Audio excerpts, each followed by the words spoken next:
te poses peut-être cette question. À quoi bon aider les autres? Pourquoi donner? Pourquoi partager? Pourquoi encourager quand tout le monde est souvent égoïste à ton égard? Quand tout le monde est souvent froid et chacun pour soi? Pourquoi toi tu vas donner? Et parfois même, tu donnes et en retour, les gens te remercient en monnaie de singe. Et tu te demandes qu'est-ce que ça t'apporte à t'épuiser, à aider les autres, à partager, à encourager, quand le monde est souvent égoïste. Et tu as peur même de te perdre en donnant trop aux autres. Surtout aujourd'hui en Afrique, parfois, on se dit que en donnant trop, les gens jalousent et peuvent te faire du mal.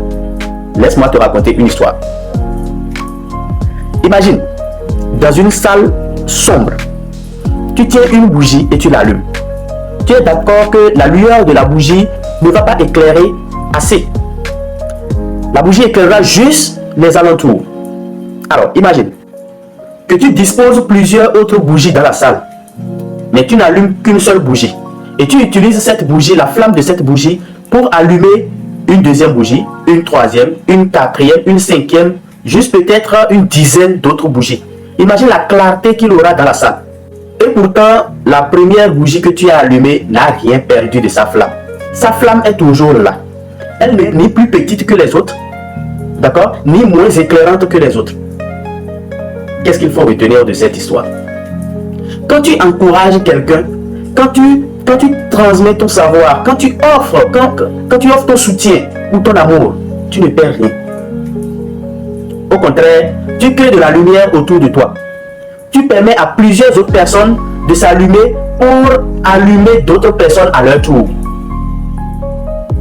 Partager donc, ce n'est pas se vider, mais c'est multiplier. Alors, quelle est la morale de cette histoire? Ta lumière ne diminue pas quand tu la partages. Non, ta lumière ne diminue pas quand tu la partages. Elle grandit, elle se propage, elle éclaire plusieurs autres personnes. Alors, dans un monde souvent plongé dans l'ombre, ce dont on a le plus besoin, c'est de bougies qui osent allumer d'autres bougies.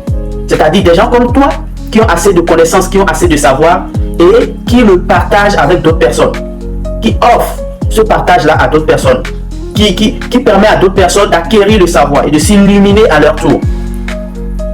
Le plus souvent, on constate dans les organisations non gouvernementales que lorsque vous organisez des activités et à but non lucratif, bien sûr, dans les ONG, et vous invitez d'autres personnes à y participer, la première question qu'ils vous posent, qu'est-ce qu'ils ont à y gagner?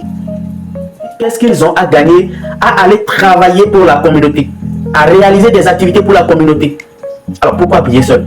Si tu as la possibilité de partager ce que tu sais faire, si tu as la possibilité d'apporter du nouveau à la communauté, sois cette lumière-là, sois cette lumière qui en éclaire d'autres, sois cette lumière qui en allume d'autres. C'est très important. En fin de compte, ce n'est pas le nombre d'années qu'on a vécu qui compte, mais qu'avons-nous fait de toutes ces années qu'on a vécues? C'est ce qui compte à la fin de notre vie. Alors, posez de belles actes, semez autour de vous et faites grandir d'autres personnes. Cela vous ouvre encore plus de portes. C'est très important. Juste une leçon pour toi pour cette semaine. Ciao.